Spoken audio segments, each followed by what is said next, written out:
大龙 M762绝对是被严重低估的大龙枪，打头居然比 AUG 还快。M762这把枪在之前也是饱受争议，有人说很强，有人说很拉，那事实到底怎么样？这里我又斥巨资找粉丝收了一把有精致、空心、枪机、背刺的大龙 M762，我们实测一下就知道了。这里我们模拟赛季末的对局，大家都是极品装备。能看到大龙 M762用竞赛子弹打顶级黑鹰7级头，只要4枪就能击倒，而大龙 AUG 打顶级黑鹰7级头居然要5枪才能击倒，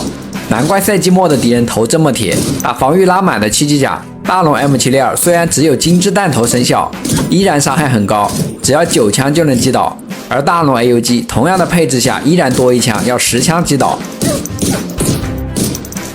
打有体魄和磐石天赋的4支，2把枪都有精致和空心弹头共同生效，大龙 M762伤害就比较高了，只要22枪就能击倒，而大龙 AUG 打4支就比较瓜，要25枪才能击倒。在伤害上，大龙 M762优势比较明显，那么射速就非常重要了。2把枪都有枪机调试词条，能加5%的射速，同样打45发子弹，射速 AUG 还是要快一些。但如果计算击倒耗时，也就是 TTK 打头 M762 快，打甲和4支居然和 AUG 一样。在后坐力上 M762 果然对得起猛男枪的称号，同样的配件，同样的距离，不压枪直接就上天了，压枪难度直接是 AUG 的1倍。在近战腰射表现上，2把枪腰射准心大小非常接近，弹道都很集中，但因为后坐力大 ，M762 控枪很难。总的来说，大龙 M762 确实很强，但如果你不是猛男，还是不建议用。